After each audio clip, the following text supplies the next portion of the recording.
Эрхэм үндэс сонсогчдынхоо энэ өдрийн түмэн амар амгалан айлтган залгаж байна. Тэнгэр тэтгсэн бичиг нэвтрүүлгийн ээлжит дугаар ийхүү эхэлж байна. За тэгэхээр өнөөдрийн нэвтрүүлгээр хөтлөгч Үлзий. За зочин маань гэх юм бол Хүмүүн бичиг сонины эрхлэгч Монгол Улсын соёлын гавьяа зүтгэлтэн Элбэг Заяа багш маань тоглоом саатаад байна. За ингээд юуны өмнө таньда энэ өдрийн мэндийг хүргэе. За гэлээ агарын сэнхэр долгионоор Монгол Өчгийн хаан тухай сонсож суугаа, үзэж суугаа. Түм олныхаа амар амгалан айлтгая. За баярлалаа.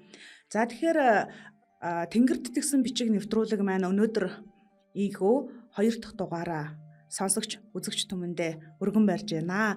За тэгэхээр амлсан ёсоор одоо хөтлөгч Үлзий, Элбэг Заяа багш бит хоёрын зүгээс сонсогч түмэндээ одоо хичээлээ зааж хүргэн тэ. За зааж гэхээсээ илүүтэйгээр бас миний зүгээс ер нь бол монгол бичгийг сурахад тийм ээ одоо ямар арга барил хэрэглэвэл төлхөө байдгийн бэ? Одоо хэрхэн яаж сурвал амархан сурах вэ? Сонирхолтой байх вэ гэдэг талаас нь бас хоёулаа нэвтрүүлгээ бэлтгэн хүргэе гэж ярилцсан байгаа тийм. За өнөөдрийнхөө ингээд анхны дугаарыг одоо миний зүгээс одоо монгол бичгийн үндсэн зурлагуудаас эхлэе гэж бодож байна. За ингээд үндсэн зурлаг гэд бодохоор одоо хамгийн түрүүнд титэм санаанд орж байгаа. Тэгэхээр ер нь энэ монгол бичгийн үндсэн зурлагууд маань хэрхэн яаж бүтсэн байдгийм бэ? Тийм ээ? Энэ тал дээр бас таныг сайхан сонсогч түмнийх маань сонирт сайхан мэдээллийг хүргэх гэж бодож байна. За тэгье. Санал нэг байна л да. Тий. За ингээд радио долгионоор Монгол Өчгийн хаан тухай ярина, сургалт танин мэдхийн хичээл явуулна гэдэг бол бидний хувьд бас шинэлэг, бас сонирхолтой байна. Тэгээд бас анхны юм болохоор бас алдаа оноод гарч таарна. Ингээд бас сонсогч үзэгчдээс бас уучлал хүсье. За нэр нь бол таны эхэлж байгаа анхны хичээлийн сэдв бол маш зөв л дөө. Монгол Өчгийг сурч байгаа хүн хамгийн эхлээд л цагаан толгойгоо үзээд эхэлдэг шүү дээ. За Монгол Өчгийн тухайд бол бас нөгөө хөндлөн бичдэг бусад бичгийг бодвол нэг өөр юм нь цагаан толгой үзэх юм нь Монгол Өсгийнхээ үндсэн зурлагыг үзсэн байх хэрэгтэй. Яг тэгэхээр Монгол Өсгч чинь тодорхой ийм махбод буюу үндсэн зурлагуудаас бүтдэг учраас. За бас нэмэлт буюу ялгах зурлаг гэж байдаг. Тэрийг бол бид нар бас дараа нь тусдаа үзнэ. Өнөөдрийн хичээлээр бол үндсэн зурлаг гэдэг ийм 7 зүйлийн тухай нэр томьёо нь ямар учиртай юм, яаж үүссэн гэдгийг одоо ялангуяа ихэнх хүлээн авч байгаа хүмүүс маань сонсож байгаа учраас сонсогчдоо бас энэ учрыг хэлж өгье. Ерөн зүгээр энэ дашрамт хэлэхэд манай энэ сургалт танин мэдхийн хичээл бол ерөнхийдөө учир зүггүй ингээ хичээл заагаад байх биш. Монгол Өчигтэй тэр энэгшүүлэх. Яагаад гэдэг тэр учир утгыг гаргаад өгвөл хүмүүс аяндаа өөрөө монголч рүү ороод дэлгэцээр ч юм уу дэвтэр дээр ингээд өөрөө зэрэгцээ сурах тэр боломжийг нээж өгөх. Түүнд нь одоо тэр түлхүүрийг тааруулж энэгшүүлэх тэр учрыг л их сайн ярьж таниулсан, сонсгосон ийм хичээл байх ёстой гэж бодож байгаа. Тэгэхээр энэ хичээлээ бид нар бас үндсэн зурлагаас эхэлье. За хөгжим сурахад 7 үндсэн хшиглээс буюу нот байдаг бол Монгол Өчгийн бүтцийг үзэхэд хүн бас яг 7 үндсэн зурлаг үзэж эхэлдэг байна. За ингээд 7 зурлагаа нэрээс нь эхлээд одоо байрлалаар нь хамгийн дээд талд ихэнд бичдэг титэмнээс нь эхлээд хоёулаа тайлбарлаад үзэгчтэй товчхон ойлголт өгöd явъя. За сонсогч үзэгчд маань бас сонсохоос гадна бас бидний бас дэлгэцээр боломжоор харуулах энэ бичлэг хэсгээс бас зурлагуудаа сэргээгээд зэрэгцүүлээд ингээ хараад зураад ингээ сонсон гом бичих юм боломж бас олгохыг хичээнэ. За ингээд Монгол Өчгийн бол хамгийн ихний зурлаг бол титэм гэдэг нэртэй байна. За титэм гэдэг бол ер нь уг ухтх нь юу гэхээр одоо хүндэтгэлийн малгай шүү дээ тийм ээ.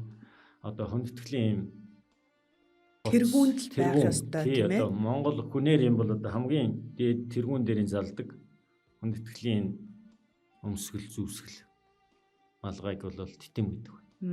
За түүнтэй зүйрлээд ингээд Монгол үсгийн хамгийн тэргүүн дээр байдаг хамгийн одоо үг үсгийн ихэнд ордог энэ зурлагыг титэмүүд нэрлсэн юм байна. За яг үгийнх нь хувьд бол энэ яг жоохон Монгол үг биш гэж үздэг титэм бол. А бусад нөгөө үлдсэн 6 нь бол яг монгол хүний монгол хэлээр нэрлсэн монгол хүн монгол чиг зохиосны баталгаа болдог ийм зурлага юм аа. За ингээд титмийг бол бүгдээрээ бичиг үзэж байгаа хүн болгоо ингээд бичдэг. Титмийн тэргүүн хэсэг за налуу очих хэвээр. За энийг бол бүгдээрээ мэднэ.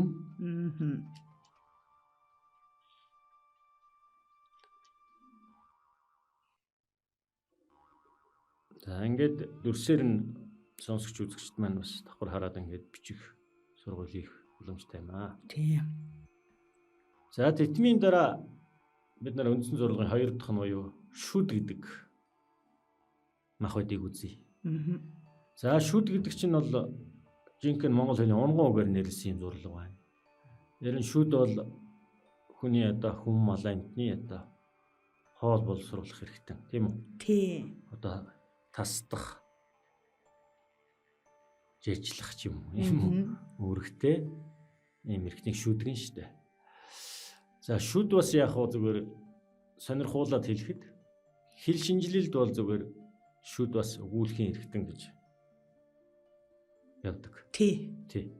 Хэл шинжилэлд бол ягаад тэгэхээр ингээд шүд оролцож хэлдэг авиануудыг бол оролцож байгаа учраас ухаандаа шуугаант гүйгүүлэгч гэж хэлдэг дээ. Тэднийг хэлэхэд бол шүд оролцож одоо ингээд ухаандаа зөөлж хэлэх юм бол одоо байгаль дээрх хадны үрг аман доторх шүд бол аман доторх хад юм гэж хэлдэг. Хад бол ингээд байгаль дээрх дуу авиаг цуурайтуулж ингээд өндөр уулын дунд хүн ашгарахад бол ингээд цуур авиасаа цаашаа ингээд дамжаад явдаг тийм үү? Тийм. Тэрэн шиг зарим гүйгүүлэгчийг авиаг хэлэхэд бол шүд бол ингэж дуу шуугаан цуур авиусгч гэдэг юм. Учираас шүд бол бас нэг талаас хоол боловсруулахаас гадна өгүүлэх хэрэгтэй гэж хэлдэг. За ингээд хүн мал амтны энэ шүдтэй төстэй зурлага монгол бичигт бол байна. За үүнийг бол зүйрлэл нэрлсэн байна. За ингээд шүдийг бол богинохон жигд 45 орчим хэмээн налуутай жигд урттай нуруунд дээр гурвалжин зай гарахгүй яг ирсэн замаараа буцаад нуруутайгаа нийлүүлж ингэж бичих хэрэгтэй байдаг. За шүд бол тооны хувьд бол монгол бичигт хэлбэг хамгийн өргөн хэрэглэгддэг юм зурлага нь байна. Яг тэгэхээр шүд бол а гэх шиг мөн тийм үү? Үгийн донд орсон гэх шиг мөн. За тэгэл хаа га дэвс да дэвсгэр ч юм уу ингээд олон үсгний бүрэлдэхүүнд бол шүд ордог учраас хамгийн их түгээмэл хэрэгэлдэг. Одоо сурлага. Бид бүхний ойлгож байгаагаар ерөөсөө гийгүүлэгчийг амьлуулах үүрэгтэй учраас одоо бүх төрлийн гийгүүлэгчийг их шигээр амь өгөхөд ялангуяа гэж амжуулахад бол одоо шүд орон шүд. За ингээд их шиг төдийг бусад гийгүүлэгч үсгийн бүрэлдэхүүнд бол орж явдаг. Их хамгийн өргөн олон удаа хэрэглэгдэх гэх юм уу? Тийм зурлага нь шүд байх нэ. Тийм байна. За ингээд дүрснээс бид нар бол энэ ярьж байгаа зурлагнуудынхаа дарааллыг, бичих дарааллыг цэвэрхэн зөв бичих хэсгийг та бүхэн маань харж олно. Хараад ингээд монгол бичгийн зөвхөн сонсох төдийгүй бас харж хүний одоо энэ мэдээллийг хүлээж авах сувгууд бүх талаар л одоо боломжийн л одоо нээж ихийг манай хичээл бид бол сэтгүүлгээрээ чармааж байна тийм ээ. За ингээд 3 дахь зурлага тайлбарлая. За тийм. За 3 дахь нь бол шилб гэсэн нэртэй байдаг. Бүгдээрээ үзэгчд, сонсогчд маань мэднэ дээ. За шилб гэдэг бол монгол хэлний унган үг. За ингээд сонсогчдоос асуух юм бол бүгдээрээ мэднэ. Шилб гэж юу вэ? гэр ингээд асуухаар шил гэдэг үуч бас ганцхан утгатай биш байна тийм үү? Аха.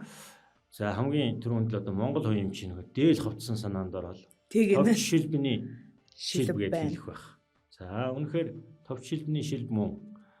За бас шилб гэдэг нэртэй бас гол монголчтой холбогдох хэсэг нь бол тэр хүний эд эрхтний нэр нь Тийм. илүү туссан гэж байна.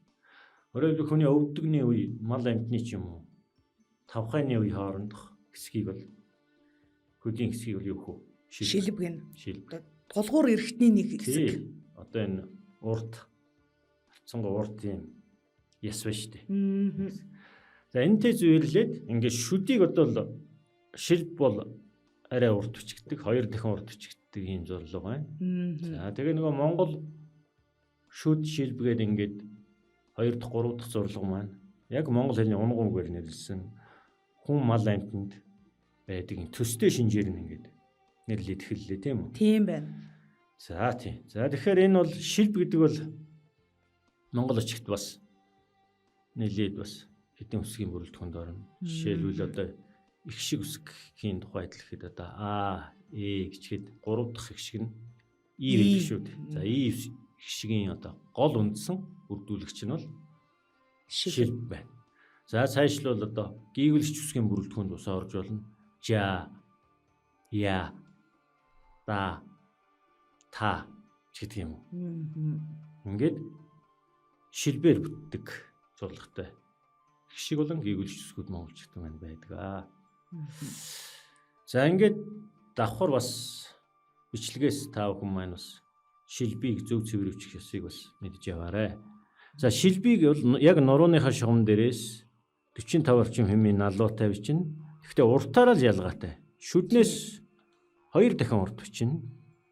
За тэгээ налуу нь бол яг 45 орчим хэмжээний налуу нь бол яг хадгалагдах хэвээр. За шилбийг бол хамаагүй их урт бичиж болохгүй. Тэгэх юм бол таны бичгийн хэвэнд одоо бас муугар нөлөөлөх болно. Хүмүүс чинь ингээд яагийн шилбийг их урт бичсэн байдаг шүү дээ. Өөр хамаагүй их урт татсан. Эсвэл ваавсгны тэр доошоо иргсэн матилгаж иргсэн шилбээ их урт бичсэн байх юм бол ингээд бас муухай зөксгөө харагддаг. Ер нь хүний эрхтнүүд бүгд харьцаагаараа нэг хадгалж хэмжээгээ хадгалж явдаг тийм үү? Жишээлбэл хүний одоо уруулны энэ урагшаан гарах өргөн ямар хэмжээтэй вэ? Бас нэг тодорхой хэмжээтэй. Тэгвэл хүний хамар эрүү түүнээс ямар дахин харьцааны урт вэ? Чи бүгд харьцаатай. Бусад эргэтэн зүгээр хад хамар нэм 10 дахин урт хамартай тийм хүн гэж байхгүй шүү дээ. Тэгэхээр зэрэг шилбийг бол хамаагүй тэгж урт бичиж болохгүй. Ерөөсөө шүднээс 2 дахин урт бичих хэрэгтэй. Бас богиндуулж болохгүй тийм. Бас богино бичвэл нөгөө шүдтэйг ялгарахгүй. Ялгарч ээж эн чинь хэмжээгээрээ ялгарч ээж И их шиг А-ыг ялгарч ирнэ.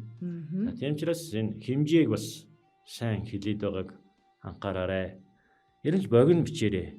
Аль болохоор л богино бичээрэй. Шүд богино юм чинь шүднээс 2 дахин гэхэр шил бол ер нь л богино бичигдэнэ гэсэн. Урдлаг бичээд байх юм бол тэр хэмжээгээрээ таны бичгийн хэв бол эвгүй зөксгөө муухай болно гэдгийг хэлье. За одоо 4 дахь зурлага.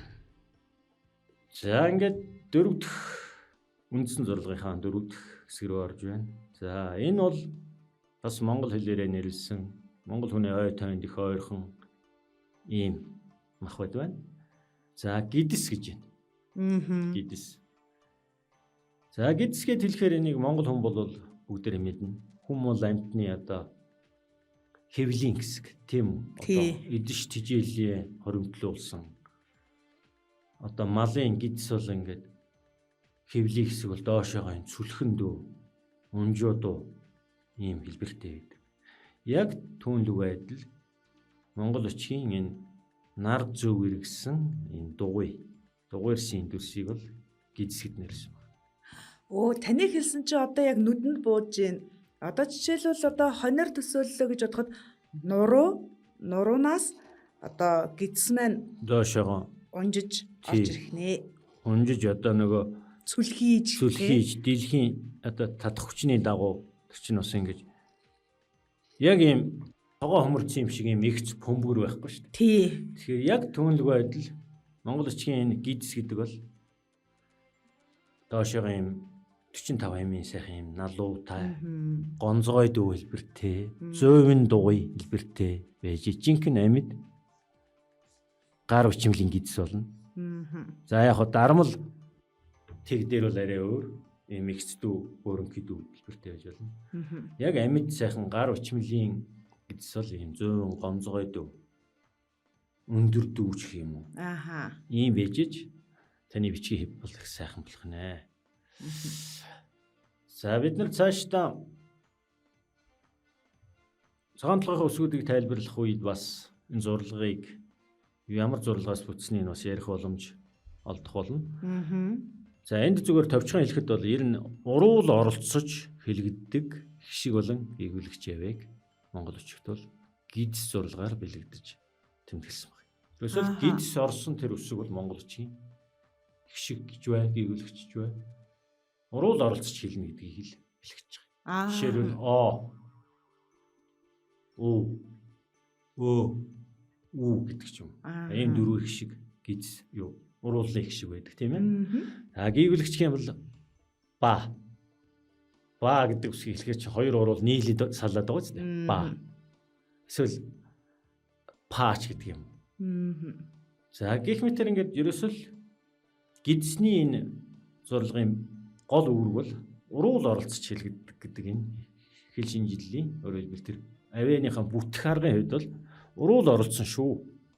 Би байж их юм бол надаар бол уруул оролцсон өсөг бүтээж яана л гэж гидс хэлж өгч байна. Тийм байна. Тий.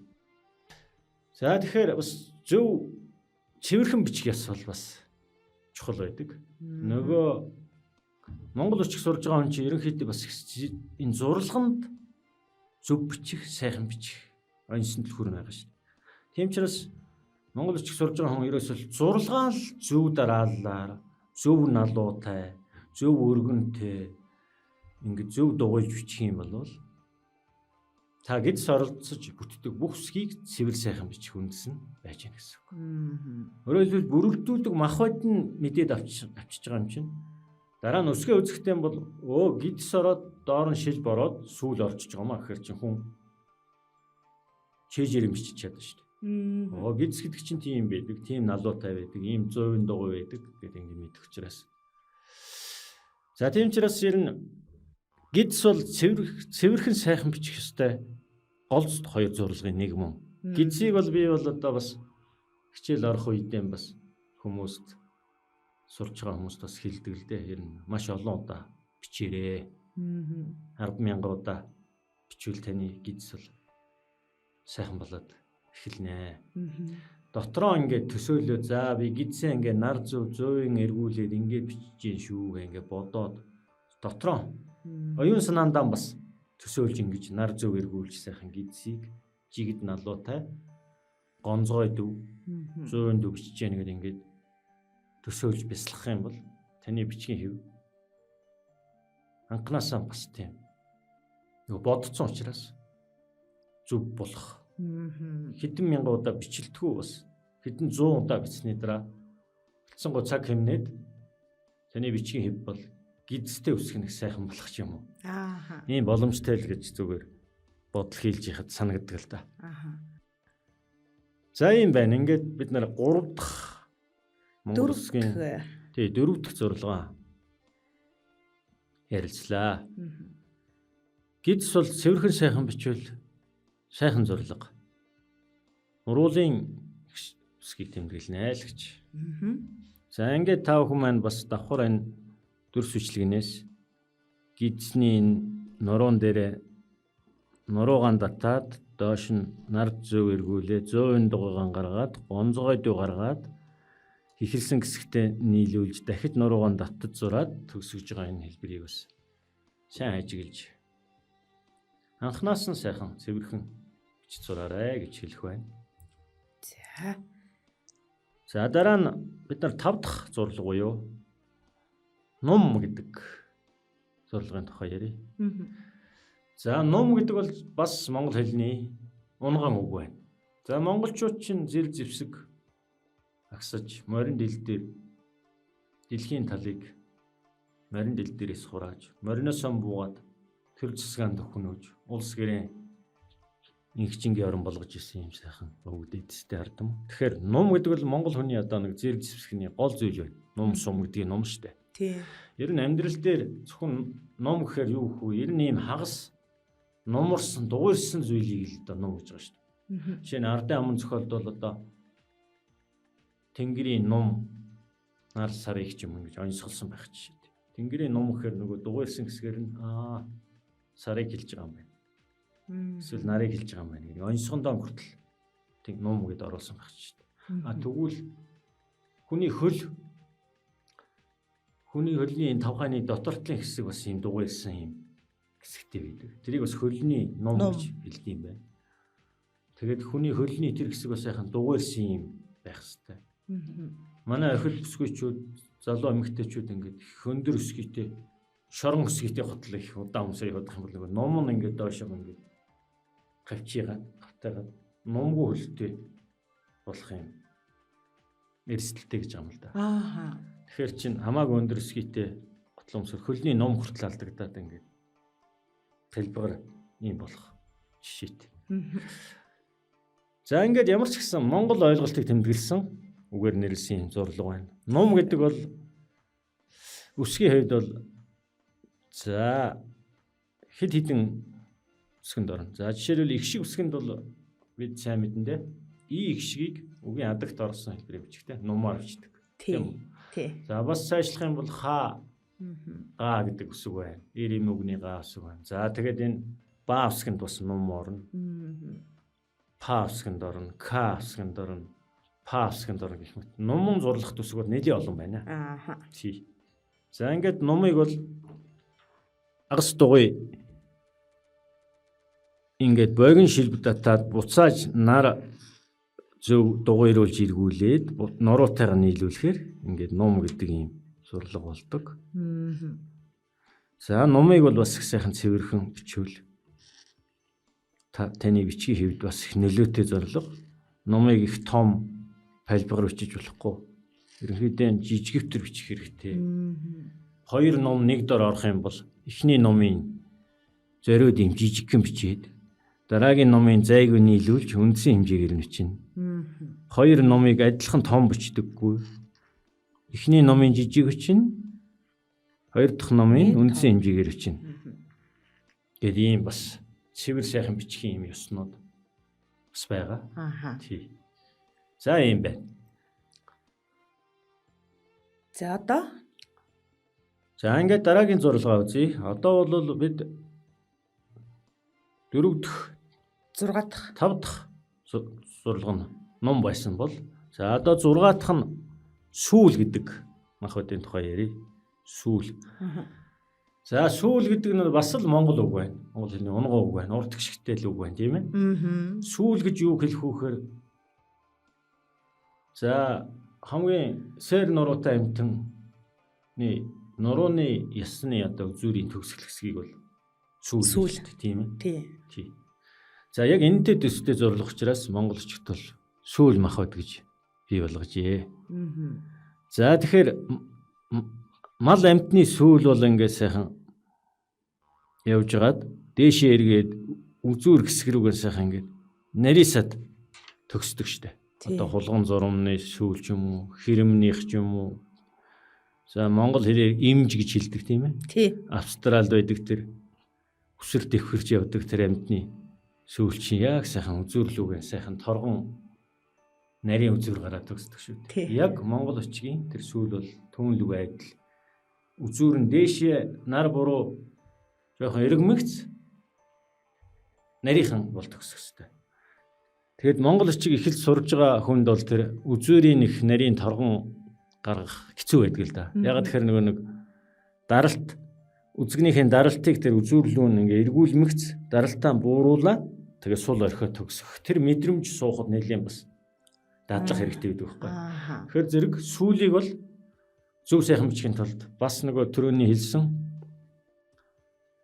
гидстэйг адилах их олон мянган удаа бичвэл аянда таны бичгийн сүүл бол ингээд Гарт ороод ирнэ. гарт ороод үзүүр нь сайхан зордсон юм шиг сайхан нарийн торгон үзүүр гардаг болно. Тэгэхгүй бүдүүнэрийн төгсөдөх юм бол үзүүрийн булганы сүүлийг муур тастаад авцсан юм шиг. Бүдүүнэрийн төгсөд байвал нөгөө Монгол бичгийн чинь тэр гоо сайхан, бичгийн гоо сайхан бол байхгүй. Барагтай болох ч юм уу. Тийм байд. За тэгэхээр зэрэг сүүл гэдэг махбод бол ингээд нурууны гол шугамныхаа дагуу үгэн бичээ дуусахад хамгийн төгсгөлд нь ордог. Тийм учраас сүүл гэд нэрлсэн шүү дээ. Өөрөөр хэлбэл хамгийн сүүлд бичнэ. Хамгийн төгсгөлд бичнэ гэсэн утгаар сүүл гэд нэрлсэн шүү дээ. Ерөөсөө л яг нуруунд дээр бичигдэх тэр бүх үсэг зорилгонуудын хамгийн сүүлийнх нь бол юу? Сүүл байх нь шүү дээ. За тэгээд сүүл гэд нэрлсэн нь бол тиймчилтэй байна. За тэгвэл үсэг тэмдэглэхийн тухай гэх юм бол Монгол бичгээ сурч байгаа хүмүүс маань мэдэн дээ. Нэгдүгээрт бол А гişгийг тэмдэглэнэ. Үгийн төгсгөл нуруунд дээр хамгийн сүүлд орсон А үсэг. Ийм үгэнд бол бас Э үсэг тийм үү? Тийм. Тэгвэл гийгүүлэгч ихшгийн дараа энэ сүүл гэдэг юм ороод төгссөн байвал тэр нөгөө наа гэдэг үсэг ардаа гişггүй юу? Дэвсгэрж орохоор бас юу хэлэх вэ? Юугаар бичих вэ? Сүүлээр бичнэ. Ийм л юм байна. За тэгэхээр яг хоо дэвсгэр бол гидс сүүл хоёроор төгсдөг. Тэгэхээр тэрний сүүл байж болно. Ингээл болоо. Сүүл бол монголчууд энэ хэдийг л тэмдэглэнэ. За тэгэхээр амархан байна. Хэцэнгой амархан байна. За сүүлийг бол олон удаа бичиж гартаа дасган оруулж явах нь байна. Тий. Үзүүрийн нарийн торгон сайхан бичих хэрэгтэй. Тэр дээш эргүүлэх хэсгийг бол бас их баг шиг эргүүлэх хэрэгтэй. Хамаагүй их дээш нь эргүүлж болохгүй. Ягаад гэвэл дээр үе тийм уламжлал байсан юм байна л да. Ингээд заргын бичгийн сүүлийг дээш нь ингэж зориуд нар буруу ингэж эргүүлдэг байсан гэж. Зориуд нөгөө нэг заргалдаж, арцалдаж, тэмцэж байгаагаа тийм бичиг гэдгээ харуулахын тулд заргын бичгийн сүүлийг ингэж их сүрхий нар буруу ингэж савж ингэж бичдэг байсан гэж. Тэгэхээр төв төвшин хичээнгүй сайхан сургалтын энэ тэгэнд бичгтэй бол сүүлийн багхан шиг эргүүлэл орхино. Нар буруу эргэдэг цөөхөн зурлагтай зурлага байдаг шүү дээ монголчууд. Тэрний нэг нь бол сүүл. Бус зурлага нь бол дандаа нар зүг эргээд ингэж яваад байна. Сүүл бол жоохон нар буруу эргээл төгсчдөг. За юм байна. За төгсгөлийн 7 дахь буюу төгсгөлийн зурлага нь одоо бүгдээрээ мэдж байгаа. Монгол бичиг үзэж байгаа хүмүүс маань мэднэ. За орхиц гэж хэлнэ. Бас энэ 2-3 нэртэй. Орхиц гэж хэлнэ. Цацал гэж хэлнэ. Цацал өвөр Монголын энэ ном сурагчид ахтаа өвөрлөгчдийн номонд бол цацал гэдэг. Манай монголчуудын ном сурагч цацлаг гэж бас хэлсэн. Ингээд 3 янзын нэртэй. Адилхан л нэг л ямиг хэлж байна. За энэ нь бол одоо нурууны шугам дээрх үсгийн бичид дууслаа. Тусад нь доор нь ингээд бичдэг ийм нар зөв эргэсэн энэ шилб хоёр дахин шилб шиг ийм урд ийм тус нь бичдэг. Үзүүрийн дээш нь ингээд 45 хэмээн налуутай ийм урд зураас татлаа. Дээшийг үзүүрийн ялгүй эргүүлээд орхилоо. Үүнийг юм бол юу гэх вэ? Цацал буюу орхиц гэж.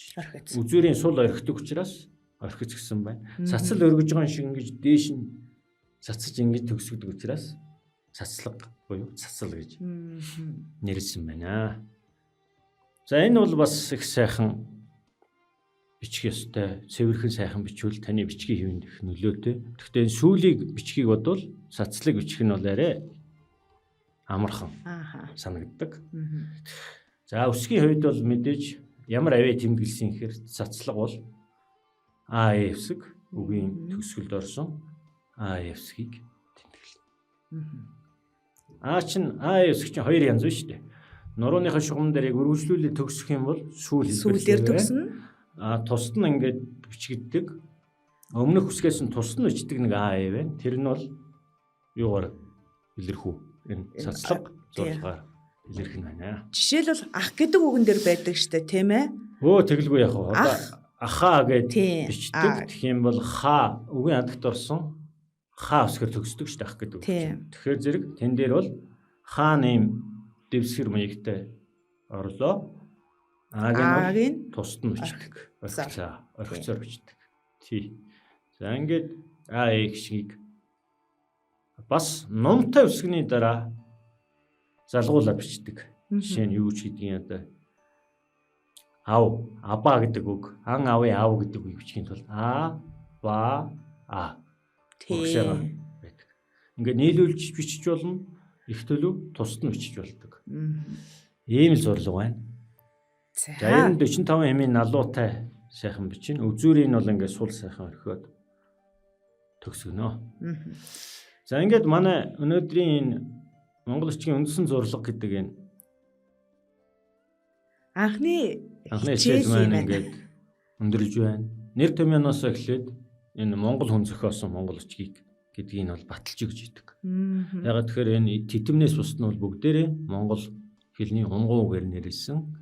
Тэгээд Монгол ах буй ёс монголчуудын эрхэлдэг энэ гол соёл иргэншил аж ахуй буюу мал аж ахуйтай. Тэгэхээр хүн малын эд эрхтэнтэй холбоотой унгуу үгээр нэрэлсэн учраас энэ Монгол бичгийг угаасаа Монгол газар Монгол хүн зохиосон гэдгийг нэг баталгаа нь бол энэ зурлагын нэр байлж өгч идэг байхгүй юу? Тийм. Тэгэхээр энэ бол Монгол хүн бичиг үсгийн өөрөө зохиосон гэдгийг нэг тод илэрхийлэл юм аа. энэ дээр харагдж идэг да. За. За ингээд эрхэм хүндэт сонсогчдоо өнөөдрийн бид бүхний сонсогч та бүхэндээ өргөн барьсан Тэнгэр тэтгэсэн бичиг нэвтрүүлгийн маань одоо хичээл дугаар 1 ийхүү өндөрлөж байна. За тэгээ өнөөдрийн хичээлээр бид бүхэн одоо Монгол бичгийн үндсэн зурлаг гэсэн сэдвийг сонгож аваад сонсогч та бүхэндээ нэвтрүүлгээ бэлтгэн хүргэлээ. Нэвтрүүлэгтэйгээ хамтдаа байсан сонсогч үзэгч та бүхэндээ гялалаа. Дараагийнхаа нэвтрүүлгүүдээр бас хамтдаа байна гэдэгт итгэлтэй байна. Нэвтрүүлгийг эфирээс хөтлөгч үлзээ.